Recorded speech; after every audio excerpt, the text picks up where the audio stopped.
Hello, welcome to You Are My Boro, myself, Dom Shaw and Scott Wilson, both of the Northern Echo, on the back of a emphatic statement weekend and victory for Boro, Scott. You can't really ask much more than that, can you? No, you really can't, can you? I mean, results-wise, obviously, just completely dominant. But the performance, really, the goals, the pass and play, the build-up play, this is a Boro side now that is just great to watch, isn't it? Take away the promotion battle and the hopes of the top two that I'm sure we'll get into again in a minute, and the fact that results at this stage of the season are clearly massively important. Just turning up to watch this side at the minute is a real treat. Whether it's away at Swansea when they played some brilliant stuff despite falling behind, and then obviously at the weekend when they pretty much dominated from start to finish, and again just played some really great football, and that's what I think fans are really excited about at the minute. Yes, we want promotion, but it's just great at the minute to watch it. A predominantly young side clearly enjoying themselves, playing really good football. Absolutely, yeah. Thanks again for joining us. Thanks for watching last week. As promised last week, we've got a couple of guests lined up for the international break, so they'll be coming over the course of the next fortnight. Like, subscribe, send us any questions, as we say every week. Coming up today, we're going to have a chat about that Preston game, talk about Sheffield United, naturally, compare the run-ins of both, and obviously just have a chat about the internationals as well. Before we start, Scott, bit of a random one. I was listening to a pod yesterday, and it was looking back on the weekend and Antonio Conte's rant after Southampton 3, Spurs 3. You've been in the game long enough. What's the biggest and best press conference rant you've been involved with? Well, I was in the Joe Kinnear one. Oh, the infinite, legendary Joe Kinnear Newcastle one. So that's the one that immediately stands out from a Northeast perspective. I mean, the expletive-laden first meeting with Joe Kinnear was just incredible. It was like, my goodness, what's going on here? So that one stands out. I think Boro-wise, probably there was 2 or 3 with Aitor that would really stand out. I think certainly towards the end, there was one, wasn't there, towards the end when, for the first time, he made it abundantly clear that he wasn't really happy with what was going on behind the scenes transfer wise. He wasn't getting what he was getting. It was right at the end of that January window, wasn't it? Yeah, it was. Yeah, and that stands out as being one that was that really felt kind of this is the end now. This is the end game playing out, and that's how it proved. A surreal one was the one when Aitor went missing. That whole weekend was just bizarre, really. When obviously he didn't do the game down in London, and the whole kind of thing, you didn't really know who was coming in. You didn't really know what they were going to say. We kind of had from sources and everything, we kind of knew what was happening with Aitor, but that was a really strange one. And then I mean, the ones also that stand out are the Strachan ones, just because he was a really hard guy to warm to. Yeah, exactly.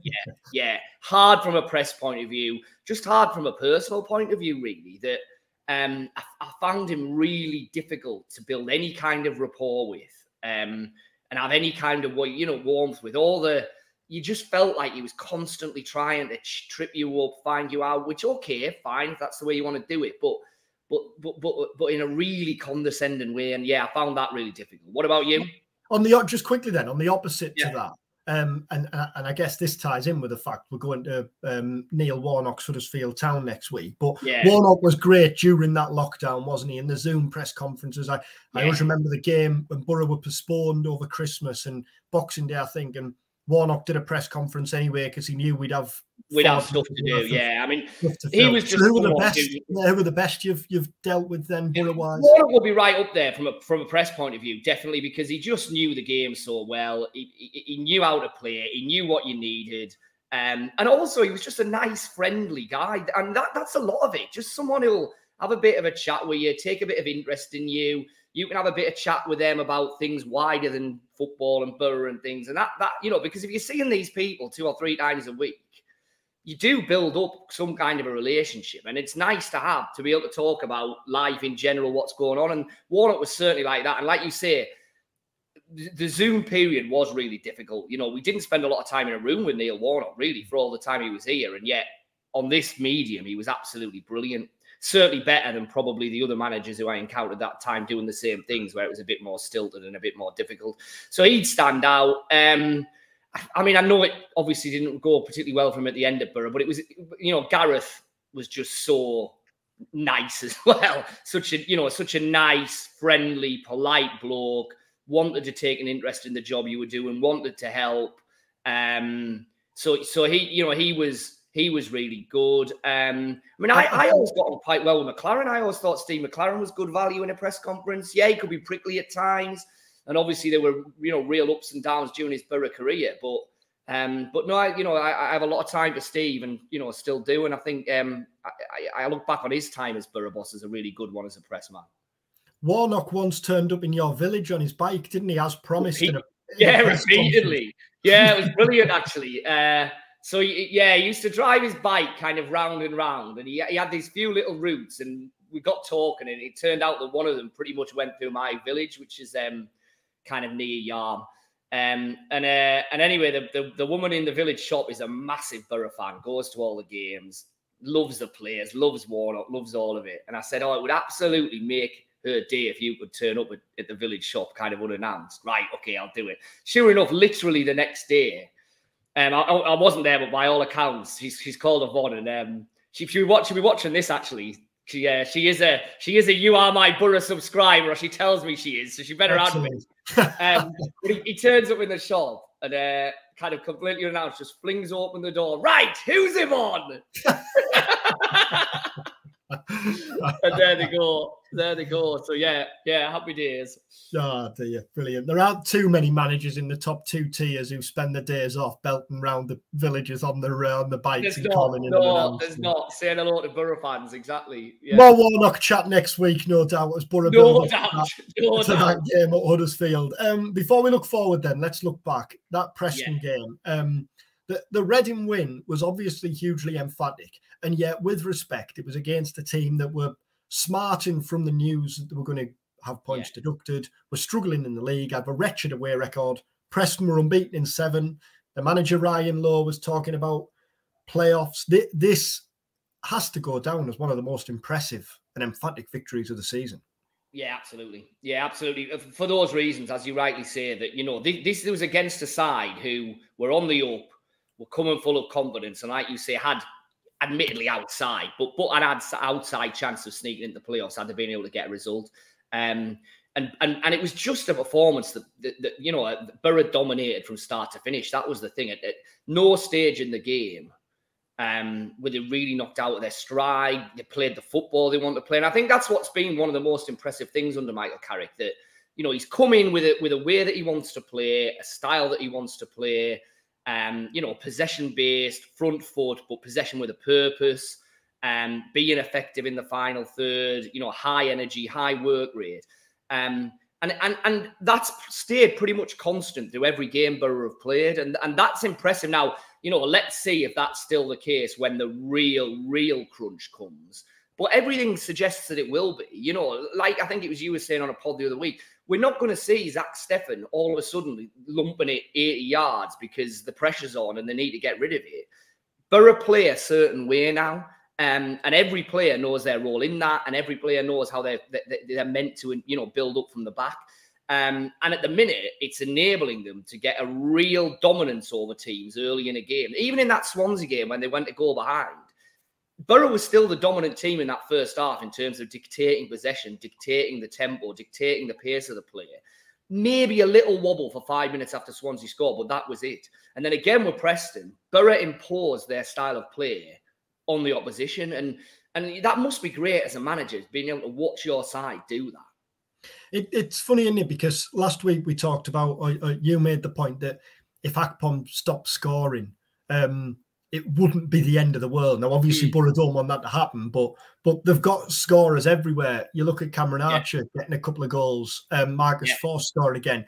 And it feels like every week, you know, we've been in press conference after games, every week, it's like, well, what can I ask about Chuba Akpom that I haven't asked before? What can I ask about the January signs that I haven't asked before? Which is credit, isn't it, to the fact that Boro just rolling on and there's no real dramas. It's just that's exactly it. Like you said, normally, certainly in a press conference before a game, you're looking to pick away at the little issues that are bubbling under the surface that you know are there and that have the potential to become something really much bigger. And you're right, at the minute with Boro, it's how have you turned Chuba Akpom around? How good could Cameron Archer actually be? How difficult is it choosing between Force and Ramsey and McGree? You know, it's first world problems, isn't it? It's absolutely, yeah. You know, now, you know, that's not to say that there's not going to be injuries along the way. That's not going to be say that issues will not crop up because they inevitably do in football. But no, you're right. At the minute, it just is going kind of so smoothly and so well that you just want this season to carry on rolling because the way things are going at the minute, you know, it's hard to see where the real bumps in the road are going to come from. Let's hope that stays the way.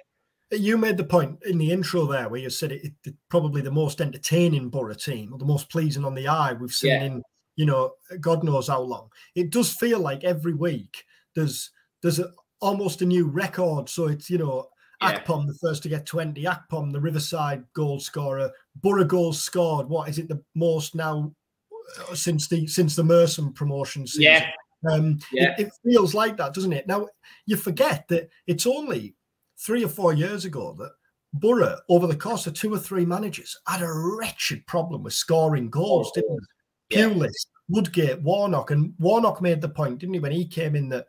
This is something that goes back 3 and 4 years really now. It was a problem that they just couldn't shake off. And yet now, again, Burnley aside, perhaps, there probably isn't a team you'd rather watch as they're in the Championship. No, absolutely. And so I think 2 things on that. One, I think that's why this feels a little bit different to the Karanka team and the Karanka promotion season because, listen, that side played some attractive football at times. You know, I think there's a perception that they were constantly dour and defensive. They weren't. You know, that promotion season, they had some really entertaining wins. But I don't think there's any kind of denying the fact that Aitor Karanka's kind of default setting was keep it tight, relatively conservative, be incredibly well organised. It was pragmatic, wasn't it? Exactly. And we'll pick teams off where we think we can. And it worked, and it got Boro promoted, and obviously it didn't work in the Premier League. The difference with this team, I think, is that it's much more front foot. It's much more expansive. It's much more, right, what are our weapons to be able to hurt the opposition? Let's maximise them. Let's impose what we do on the opposition rather than take a step back and say, how do we stop this team playing? So I think that's one thing. And then you're right. I think you hit the nail on the head with what you just said a couple of minutes ago in terms of the difference in some ways between... I got the feeling with those Boro teams that were struggling to score goals that the feeling that the answer always was, well, who's the big money number 9 who we can bring in? What's Britta Sombolonga doing? He should be leading the line. He should be scoring. Who's the figurehead? Because if they're not scoring the goals, then we're in big trouble. Like I say, I think the difference with this team is, yes, you've got a figurehead there now in Cameron Archer. But even before Boro got him in, when, say, Muniz was leading the line or Force was leading the line or Crooks was having to play up there, you still felt that there were a lot of attacking options and a lot of ways that Boro could unpick an opposition defence and score a goal. Whereas in those other years, I got the impression that it felt an awful lot like, well, if our central number 9's not doing it, we're knackered. And it's funny, isn't it? Earlier this season, I remember putting out on Twitter and asking whether Ryan Giles was the best Boro loan signing since Patrick Bamford, and then a few made the point of Gaston the year later, which is fair enough. And yet now there's every chance that come the end of the season, you might deem Giles to not be the best loan signing this season if Archer continues to make the impact he had. Now, you know, you only look at Giles' assist. Is it 11 for the season now? Yeah, you know, top of the championship charts by a comfortable distance. Which you know, absolutely. I mean, I know he's had his wobbles and his moments, but there's probably an argument you need to throw Stefan in amongst that as well, because it's been a while since Boro have had a keeper who has been so kind of, you know, so, well, would be contending to be one of the best goalkeepers in the league. I don't think that's a leap of faith, is it? Now, like I say, yes, there's been wobbles. Yes, there's been an odd mistake along the way. But he's absolutely integral now to the way that Boro want to build up from the back. And he's had a really good last month, I think. All right, the defence in front of him's played really well, but I think he'd be in that conversation as well. So you've got Stefan, you've got Giles, and you've got Archer, 3 loan signers, and Ramsey, who admittedly hasn't had as much of a chance. So, let's throw him in, though. 4 loan signings who, have just worked superbly well. And one in Muniz that hasn't. on the back of a 4-0 win, you would normally say the last thing you want is an international break. You want to just keep going. You want the momentum of that victory. And yet it feels like this is probably a nice break to build up before, right, the last push now. Here we go. Almost like the calm before the storm, doesn't it? I think I agree with that. Regardless of the result, yeah. I think I agree with that. I mean, there is an argument that, you just want Boro to keep rolling on because they're on this great run, they're full of confidence, etc., etc. But I don't see why that is going to change just because they don't have a game in these next 2 weeks. Nobody else is playing, so it's not like their league position is going to change or anything. So, listen, there's 8 games left, isn't there? It's an 8-game block now. And like you say, this is a chance, refresh the batteries, a little bit of this on the training ground, a little bit of R&R, start building up from there, and then you're into 8 games, which, let's be honest, especially with the double header over Easter, they're going to be gone in the blink of an eye, really. So, no, I don't think this is a bad little break for Boro, to be honest. I think it just gives them the chance, like you say, to take stock a little bit, take a step back, and then say, right, okay, one last really big push, and we can do this here. Let's talk fixtures then and running, as we inevitably will every week between now and the end of the season. Before we do, there was reports over the weekend that Sheffield United were going to go into administration, and that would mean a points deduction, which would obviously have an impact on Boro.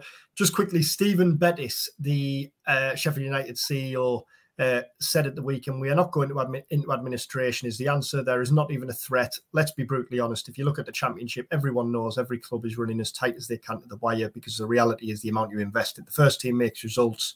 And then he goes on to re-emphasise the point that they're not going into administration. So a points deduction looks unlikely there.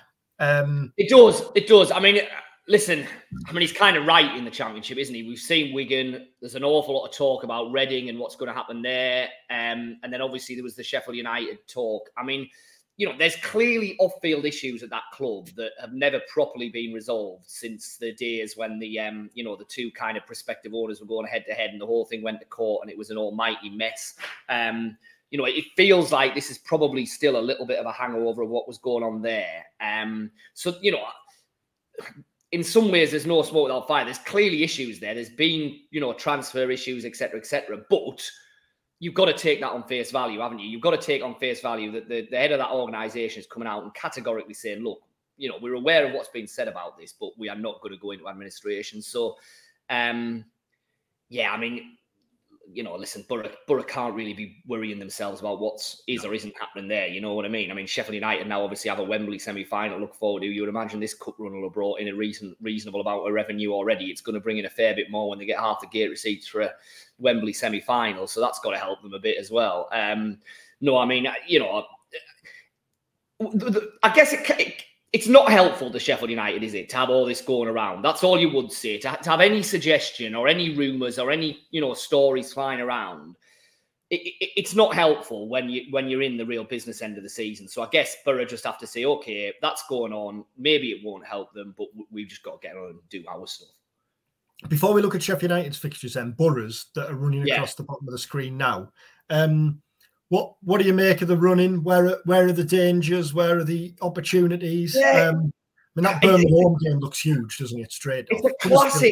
It's a classic Championship mixed bag, though, isn't it? I mean, let's start with the first game back. Huddersfield away. On paper, you're playing a side who have been pretty wretched all season, have still been getting some wretched results since Warnock went in, and yet they've shown, real signs of life in the last couple of weeks with a couple of results. They're absolutely fighting and scrapping for their lives. Boro have a mixed record at the John Smith Stadium, probably at best. They have won down there, but I've also seen them turn in some pretty abject displays there, normally in howling wind and rain and mist and fog and God knows what else. So you know, I don't think. Listen, Boro will start as favourites, but it's not necessarily easy. Then obviously we go to the Easter doubleheader, which is going to be massive, isn't it? Burnley at home, Bristol City away. I mean, Burnley, if they've beaten Sunderland, I think I'm right in saying that if Burnley have beaten Sunderland and Sheffield United haven't won, then Burnley could get promoted that night. They need 3 wins at the minute, but if Sheffield United weren't to win, they would only need 2 wins. So either way, they're going to be on the verge of it, aren't they? And that takes me back to the night when Southampton came to Boro to get promoted, and Marouane Zamama free kick ruined the party for them. I think it was Nigel Adkins who was in charge of them at the time, maybe. I think. Yeah, Marouane Zamama. Yeah. That Easter weekend looks big. Although I do feel that Burnley game, there'll be a real sense of occasion at the Riverside. It'll be absolutely balanced. It's on the box now, isn't it? Yeah, it is. Yeah. You fancy Boro take that as an opportunity to say, right, let's show how good we really are. You know, let's show how much we have changed and improved this season. Yeah. No, I completely agree. And I mean, it's interesting that Burnley have only lost twice this season, haven't they? And one of those, they got pretty much hammered at Sheffield United, didn't they? Yeah. In a similar kind of game where Bramall Lane was bouncing, it felt like a chance for Sheffield United to show they were the real deal. So no, I mean, that'll be a great occasion and a great night. Bristol City away, 2 days later, will be difficult.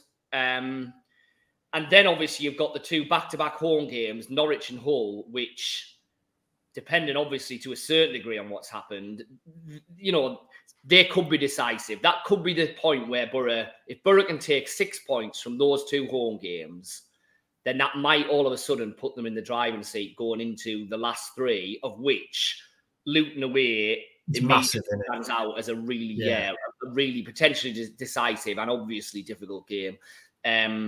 I mean, you know, Luton are a different prospect at Kenilworth Road than on the road in general.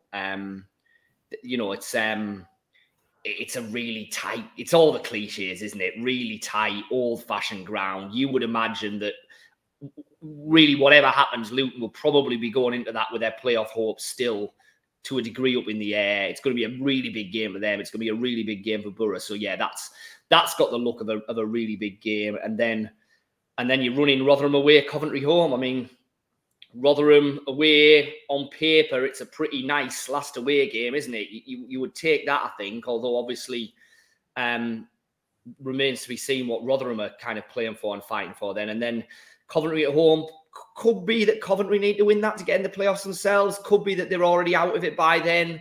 I think that one, to a degree, will depend a little bit on the state of things, won't it? Are Boro going into that needing to win it? Have Coventry got anything to play for? That's a bit further down the line. But yeah, the Easter doubleheader, those 2 home games back to back, and then the Luton away game feels like kind of 3 massive chunks. It's they say, don't they, that what you want in a running is teams that ideally have nothing to play for. You don't want a team that's fighting for the lives. You don't want a team that have to win in promotion or titles or whatever. And when you look at that running for Boro, the only teams that, as things stand, look likely to be playing for nothing are Bristol City and Hull. You would imagine Rotherham, maybe Coventry on the last day. Yeah. And yet, then you think, well, this is the Championship. Was it last season and the last day where only one game, nothing mattered, and in every one of the other games there was something up for grabs. So the chances, that's going to be the case for every team, because there's probably only 3 or 4 teams in the division that aren't fighting for something. There'll be teams like Reading, probably Reading and below, especially Reading with the points deduction, who were looking nervously over the shoulder. And I mean, Preston were, 12th going into the weekend, 11th, 12th, and they were still talking about the playoff. So that's just a Championship, isn't it? We'll run through Sheffield United's fixtures quickly. Norwich away, first game back, which looks tough. Their Easter doubleheader is Wigan at home and then Burnley away. Then they have Cardiff, Bristol City at home, Huddersfield away, which is obviously the Warnock narrative, but Yeah. that comes after that was the weekend of the FA Cup semi-final, so that'll be rearranged. That'll be moved. Okay. Yeah, West Brom home, Preston home, Birmingham away. So what do you think? What do you think? We said that Boro would probably want Sheffield United to win that game. They did win that game. They've got a Wembley semi-final now. I mean, is that a factor in this now? I think it is. I think it is. I think it's got to be. Do you? I think it is, because it's what we were saying last week. Ahead of Newcastle's Carabao Cup final appearance, Eddie Howe spent 3 weeks saying, we're only focused on the next game. We don't have eyes on Wembley. There's no distraction. And then in his first press conference after the final said, well, of course it was a distraction. You can't ignore that. Now, in all likelihood, Sheffield United are going to get a good hammering off Man City, aren't they? But that doesn't change the fact that they've got a Wembley semi-final. Yeah, exactly. It's two things, I think. It's the fact that, it's going to be one of the biggest games of some of their players' lives. It just is. Playing Manchester City at Wembley. So that's the first thing. That has to be in the back of players' minds. I don't care what you say. It has to be. And then I just think as well, there's a bit of a circus that goes around the whole of the club for these next few weeks. Who can get tickets? How are the tickets being allocated? How are people getting down to Wembley? Who's making a weekend of it? Are they going to be going to Trafalgar Square? All of that. Now, I know you can say, well, that's fans. Players and staff are different. But nah, I think the whole thing just becomes a bit of a kind of snowball that rolls and rolls and gets bigger and bigger and bigger. And I think it will be a distraction for Sheffield United. I genuinely do. Yeah, I do. And especially, you're saying there about the players kind of are in their own bubble. Well, Heckingbottom admitted really last week that they're not, because he was talking about all the fact that they were watching this and watching that. And it must be difficult for them getting criticised in the city, because you can't ignore it when you're in a city like that. So I agree with you. I don't think there's any ignoring it. And that Norwich game, their first game back, that looks tough. It does.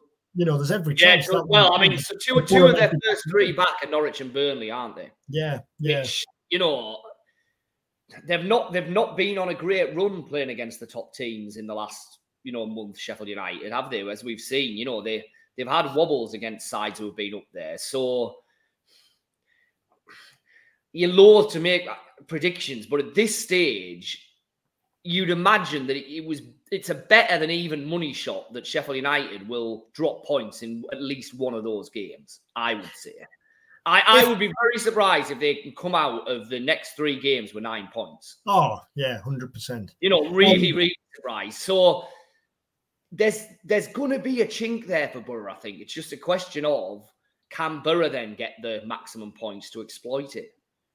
If Boro do go up automatically, then someone with better skills than me will be able to do a great edit chop on all these videos from the last 5 or 6 weeks, and we'll be able to make a case of, I told you, Chef, you were going to pull it.